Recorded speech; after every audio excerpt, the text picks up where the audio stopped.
Just an absolutely terrible day for Palantir, guys, and the entire stock market. Look at all the red on the top left of my screen. I mean, holy smokes. Palantir is down about 5%. We're holding on above 125, 130 by a thread, and we got another bear case published by Michael Burry, which we're going to talk about here in this video. He's saying Palantir is going to go down to 40 bucks a share. I think he sees like 65% downside from here. So we're going to break down the charts, what Burry's saying really quickly, and overall kind of what I'm doing. We'll break down the indices. So guys, hit the like button. Make sure to subscribe. I think 50% of you, I know actually, don't subscribe, but you watch the content, and we're trying to get to 100,000 subs on YouTube, guys, and on Facebook as well. So make sure to subscribe, hit that follow button. I appreciate you all as always. Cheers, and let's get into it now. So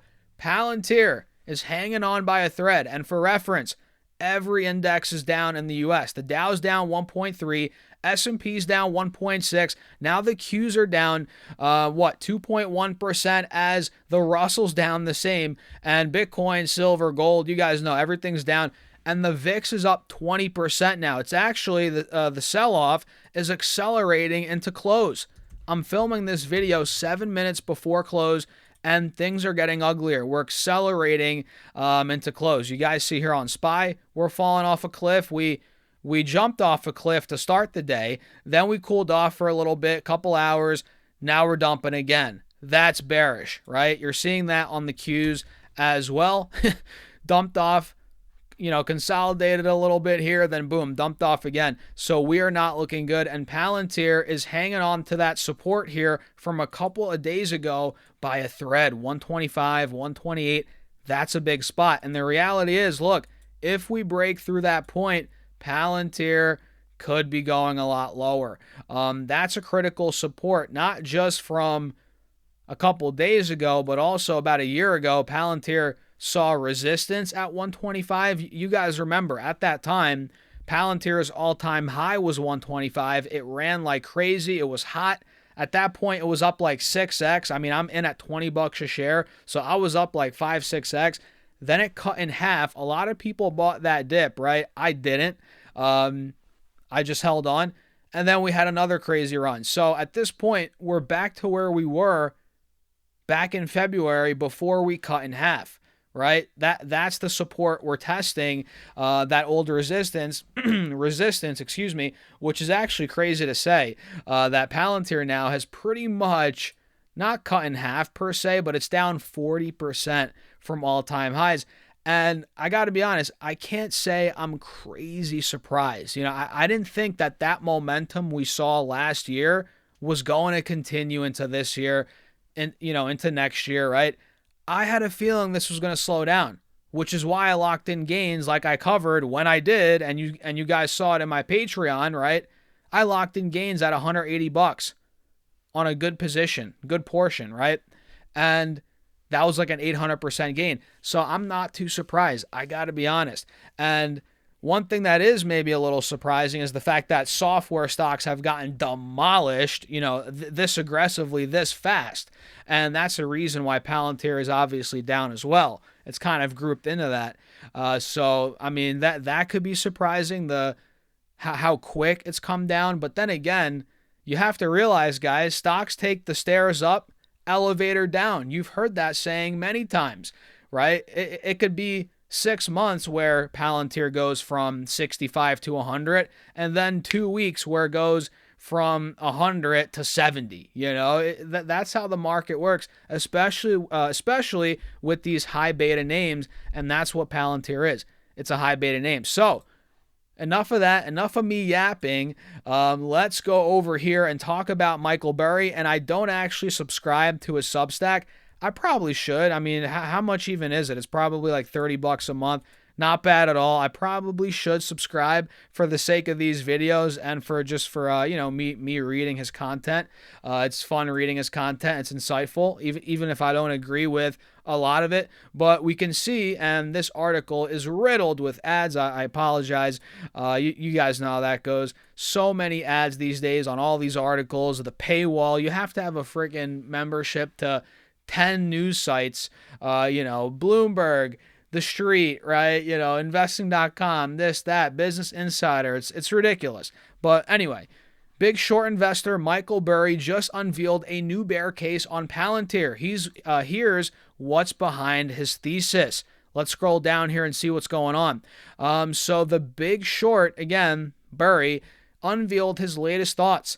He speculated that Palantir stock could be valued as low as $46 a share, or around 66% below its current price, based on his calculations of the firm's finances. He also outlined several other scenarios in which Palantir stock, the price could range from $21 a share to $146 a share, but noted that these were not necessarily price targets and that he was not predicting a prosperous long-term future for the company. So he's like, hold on there. No, I'm not saying anything nice about the future of the company now. Don't get it twisted. He's like, I don't think we're going higher. I think we're going to $20, $40 a share. So he's like, I'm not predicting any prosperous long-term future for this company, right? But, we'll see how that goes. He said, I believe Palantir's recent winning streak will not endure, Burry later added, speculating that the company could be worth less than $100 billion over time, implying around a $200 billion dollar drop from where it currently is, at the current market cap, which, look, I don't necessarily agree with that. I think Palantir, will it be a $2-3 trillion company? I don't necessarily think so. You never know. But could it get to $1 trillion? Sure. And just because it grew so fast, right, doesn't mean that it now has to just collapse back down. The fundamentals are strong for the company. They're growing. I just don't understand why Burry, he hates Palantir. It's pretty clear. And yeah, you could argue it's overvalued, but that doesn't necessarily mean the company is just going to revert back to $50 billion over the years to come. It might not grow as fast. Palantir might not grow as fast over the next 5 years. In fact, I doubt the stock price grows as fast over the next 5 years, but that doesn't mean it's going to just go down a ton. It could stay flat, right? Maybe. Or it could just grow, decently, but I don't think it's going to stay flat or go down $200 billion from the current market cap like he's saying, but who knows? He could be right. It is Michael Burry, but then again, you guys know Michael Burry. He got a lot of, there goes the closing bell. He got a lot of notoriety from calling out the Big Short, the movie. But he's made so many wrong calls, as we all do. Like I have, we all do.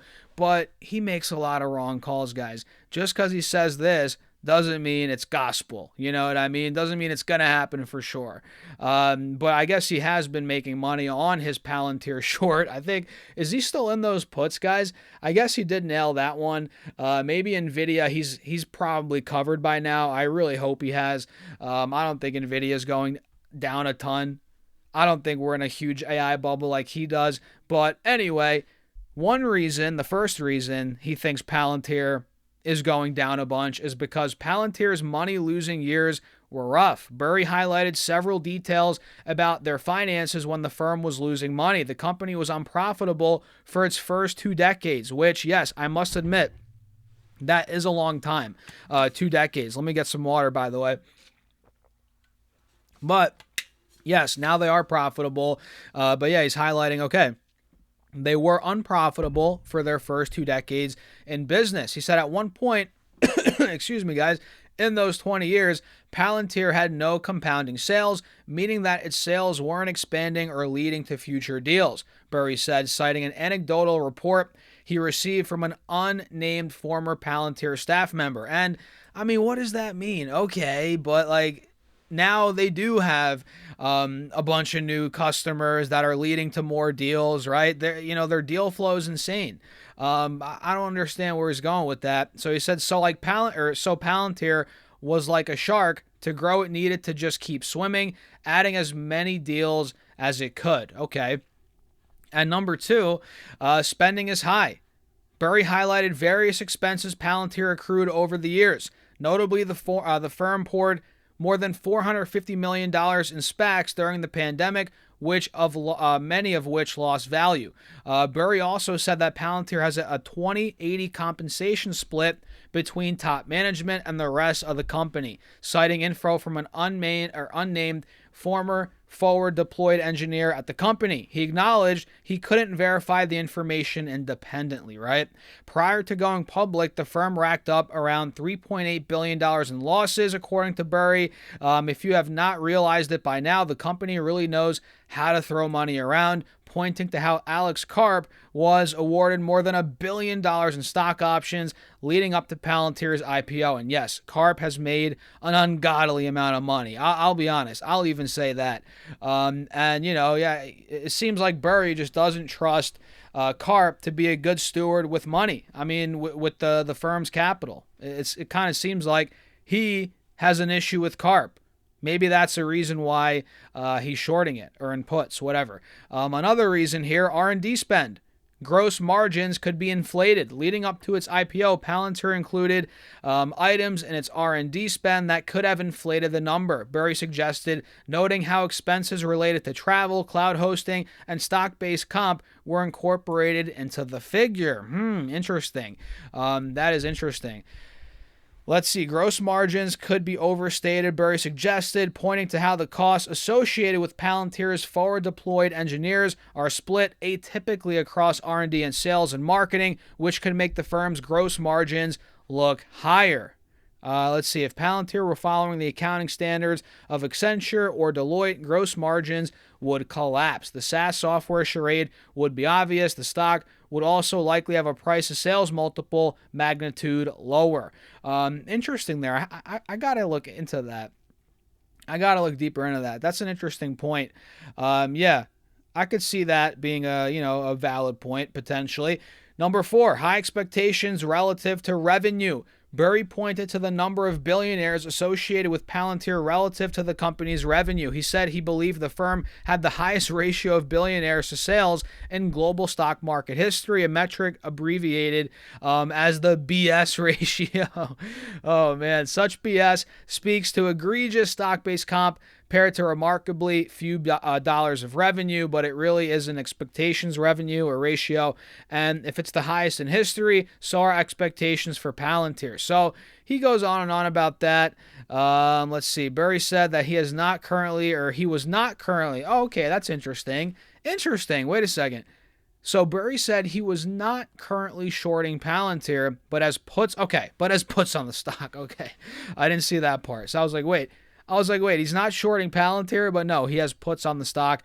Late last year, he revealed that his hedge fund, Sign Asset Management, had $912 million in bearish put options on Palantir at the time. So those, look, those are up a lot. If he's still in those particular ones, I don't know what exactly he's doing, right? But yeah, he made money on those puts. The timing was pretty good. I'm not going to lie. Was it a self-fulfilling prophecy type trade, when you say, when you put that out there, it happens type deal? He called it out right at the peak. He said, oh, the AI trade's going to explode, blah, blah, blah, bubble this, bubble that, Palantir. And a lot of the stocks are down from that point, in particular Palantir and NVIDIA, but NVIDIA is really holding on to the gains. We're at 186 as of close, and we're down 11% from all-time highs. That's not much at all, whereas Palantir is down like 40%, like we saw. So with that being said, guys, I'm going to wrap up the video here. What a day. I'm telling you, man, if Palantir breaks through 125, it could get uglier, but, it might open up an opportunity for a select few or for many of you guys, me included. We'll see.